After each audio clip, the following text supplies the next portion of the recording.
It was a warm summer evening, and the riverside park was alive with the sound of laughter, music, and families enjoying the golden glow of the setting sun. Among the crowd, Olivia Taylor strolled along the riverbank, her curly hair catching the light as she walked with her younger brother Jamal. Olivia, a community leader and beloved figure in her neighborhood, was on her way to a local rally advocating for equality and justice. Her presence always brought calm to those around her, a quiet strength that made her stand out wherever she went. As she paused to take a photo of Jamal skipping stones, a tense scene began to unfold not far from where they stood.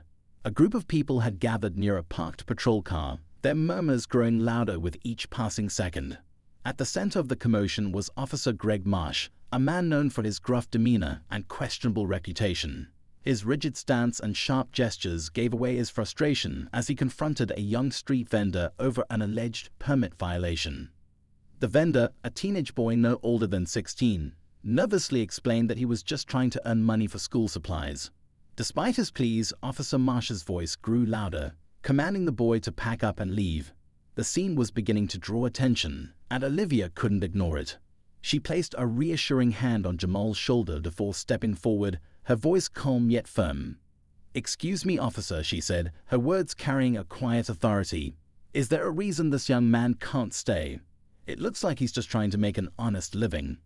Officer Marsh turned toward her, his eyes narrowing. "This doesn't concern you, ma'am," he snapped.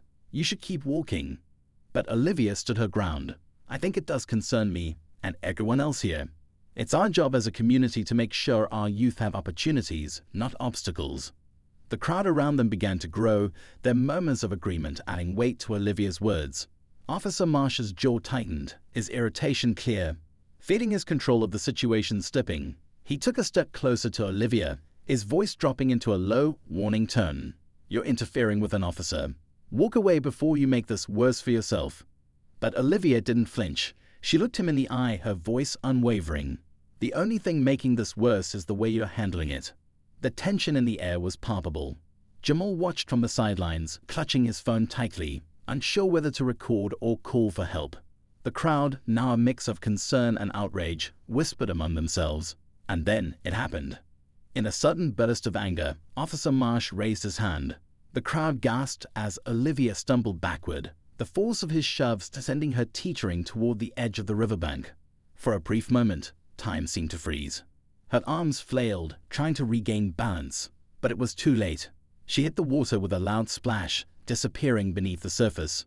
The stunned silence was broken only by Jamal's panicked scream. But as the ripples in the water began to settle, something unexpected happened. The moment Olivia resurfaced, the fire in her eyes was unlike anything the crowd or Officer Marsh had ever seen. What happened next would leave everyone, especially Officer Marsh, questioning everything they thought they knew. The crowd stood frozen, unsure of what to do as Olivia pulled herself out of the river, water streaming from her clothes and hair. There was a stillness about her, one that made people pause.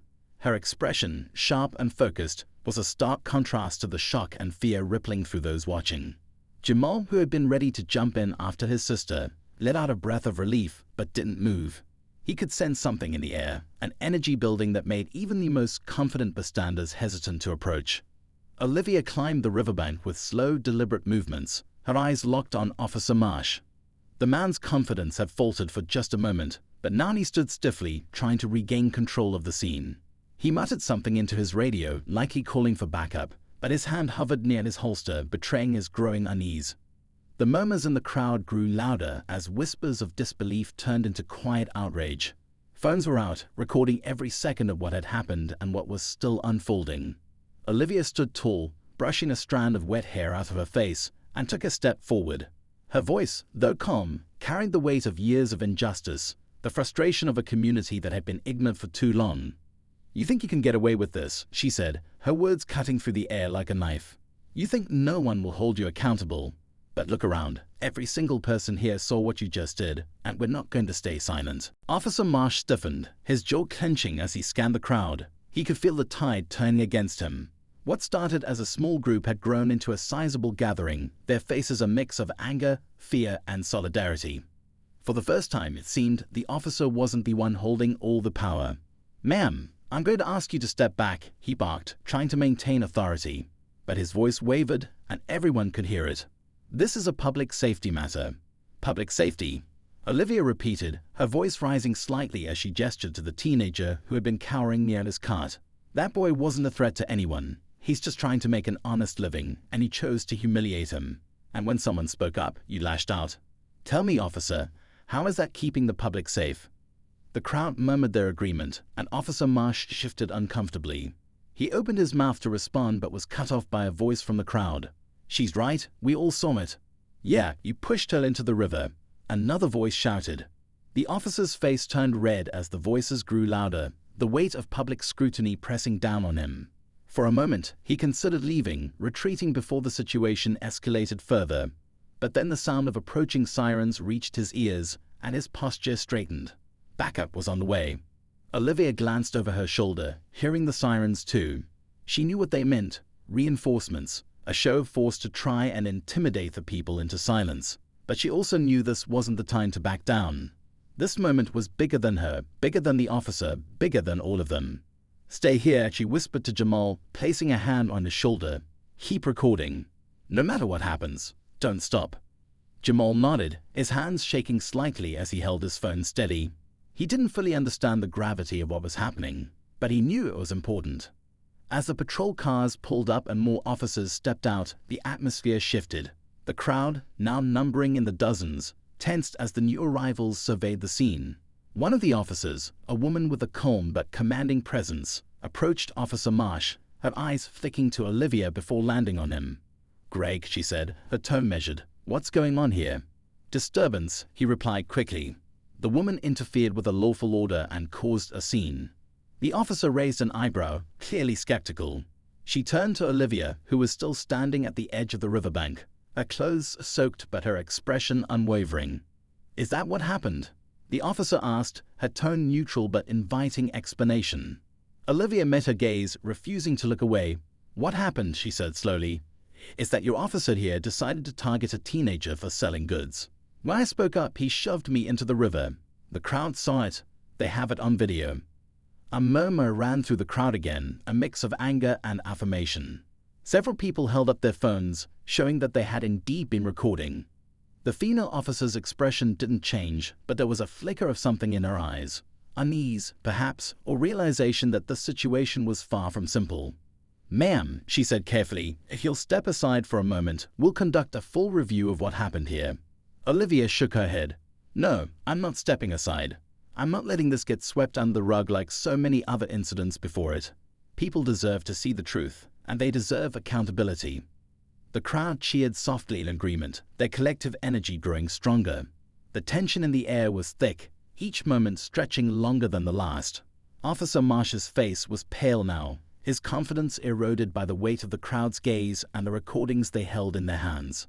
Jamal, standing on the sidelines, felt a knot of pride and fear in his chest. His sister was fearless, unyielding in the face of authority, but he couldn't shake the worry that something terrible might happen. The female officer stepped back, clearly considering her next move. She spoke into her radio, her words too quiet for anyone to hear, but it was clear she was coordinating something. The other officers stood by, their hands resting near their belts, eyes darting between the crowd and Olivia. And then, almost imperceptibly, the atmosphere shifted again. The crowd began to move closer, their presence no longer just as observers but as active participants. People began to speak up louder, calling for justice, demanding answers. Olivia stood in the center of it all, a symbol of resilience and defiance. "You can't silence all of us," she said, her voice steady. "You can't erase the truth." The tension was electric, the scene teetering on the edge of something larger. Everyone knew that what happened next would set the tone, not just for that moment, but for the days, weeks, and perhaps years to come. And then, just as it seemed like the moment might break, something unexpected happened. A quiet voice from the crowd, a voice that belonged to the teenager who had been at the center of it all, spoke up. "My name is Marcus," he said, his voice trembling but clear, "and all I wanted to do was help my family." The crowd fell silent, his words cutting through the noise like a blade. All eyes turned to Marcus, the boy who had become the catalyst for this confrontation. And as he stood there, his small frame seemingly growing larger with each word, it became clear that this was far from over. Marcus' words hung in the air like a fragile thread, trembling but unbroken. His voice carried a raw honesty that silenced even the loudest murmurs from the crowd. For a moment, everything seemed to pause. The boy, who had been a shadow in the chaos, was now at the center of it, and his courage sparked something in the people around him. Olivia turned her gaze to Marcus, her expression softening for the first time. She gave him a slight nod, encouraging him to continue. Marcus's hands shook as he clutched the straps of his backpack, but he pressed on, finding strength in the eyes of the strangers surrounding him. "My mom's sick," he said, his voice cracking. "She can't work anymore, and I just wanted to help. I thought if I sold a few things, we could pay for her medicine. I didn't mean to cause any trouble." The crowd murmured in sympathy, a few people stepping closer to show their support. The sincerity in Marcus' words was undeniable, and even those who had remained on the fringes of the gathering felt a pang of guilt for standing idly by. Officer Marsh shifted uncomfortably, the weight of the boy's words settling over him like a heavy stone. He avoided eye contact, his focus darting instead to his colleagues, who now looked less certain about their role in the escalating tension. The female officer who had initially tried to take control of the situation glanced at Marcus with a flicker of concern in her eyes, but her face quickly returned to a neutral mask. She approached him slowly, her tone softer than before. "Marcus," she said gently, "I understand you're trying to help your family, but selling goods without a permit isn't allowed. That's the law." Marcus' chin trembled, and he lowered his head, but before he could respond, Olivia stepped forward, cutting through the tension like a blade. "Is that the best you can say?" she demanded, her voice rising with a mix of frustration and disbelief. "You want to lecture this kid about permits while your officer over there just shoved me into a river for standing up for him. Do you even hear yourself?" The female officer's composure faltered slightly, but she quickly regained it. "Ma'am, I understand you're upset, but we're trying to handle this situation." "No," Olivia interrupted, her voice sharp. "You're trying to cover for your colleague. That's what this is really about. If you cared about handling the situation, you'd start by holding him accountable." The crowd erupted in agreement, their voices growing louder with each passing second. People were shouting now, their emotions spilling over as they demanded answers, demanded justice. The officers on the scene exchanged uneasy glances, the tension palpable. Jamal, still recording, caught every moment of the unfolding chaos. His heart raced, but he didn't let it show. He knew the power of the footage he was capturing, knew it could be the difference between the truth being heard or buried. Marcus's small voice cut through the noise again, surprising everyone. "I didn't know I needed a permit," he said quietly, looking up at the female officer. "I just wanted to do something good. I didn't mean for any of this to happen." The vulnerability in his words struck a chord, and a heavy silence fell over the crowd. For a brief moment, the anger simmered down, replaced by a collective sadness for the boy who had been thrust into a situation far bigger than he could have imagined. But Olivia wasn't about to let the moment pass without action. She turned to the crowd, her voice steady but filled with urgency. "This isn't just about Marcus. This isn't just about me. This is about all of us. How many more times do we have to stand by and watch things like this happen? How many more times do we let people in power abuse it and walk away without consequences?" The crowd responded with cheers and shouts of agreement, their energy rekindled. Some began chanting, their voices growing louder and more unified. The officers looked increasingly uneasy, the situation slipping further and further out of their control. Meanwhile, behind the crowd, a woman stepped forward, her face lined with exhaustion, but her eyes filled with determination. She clutched a worn-out scarf tightly in her hands and walked toward Marcus. The boy's face lit up when he saw her, a mixture of relief and guilt washing over him. "Mom," Marcus whispered, his voice breaking. His mother, her movements slow but purposeful, placed a hand on his shoulder. "You didn't have to do this, Marcus," she said softly, her voice filled with a mixture of love and sadness. "We'll get through it, together." The scene was deeply human, and for a moment, even the most skeptical onlookers felt the weight of what was unfolding. This wasn't just a confrontation between a boy and a cop or even a community and a system. It was a glimpse into the struggles that so many faced every day, the quiet battles that rarely made headlines but were no less significant. Olivia took a step closer to Marcus and his mother, her voice softer now. "You don't have to do this alone," she said. "None of us do. That's why we're here, to stand together, to demand better." The crowd cheered again, their voices ringing with hope and determination.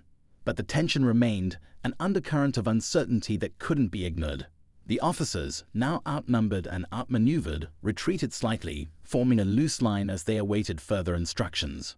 Officer Marsh, his face pale and his posture rigid, seemed to shrink under the weight of the situation. He glanced around nervously, his bravado from earlier completely gone. The female officer, sensing that the crowd's anger was still directed primarily at him, stepped in front of him, her expression unreadable. "Everyone please," she called out, raising her hands in an attempt to regain control. "Let's de-escalate this before someone gets hurt." But Olivia shook her head, her voice carrying over the crowd. "The only ones causing harm here are you and your officers. We're done being silenced. We're done being pushed around. If you want to de-escalate, start by listening." The crowd roared in agreement, their energy building once more. And as the sun began to set, casting long shadows over the scene, it became clear that this was far from over. The tension crackled in the air, an unspoken question lingering on everyone's mind. What would happen next?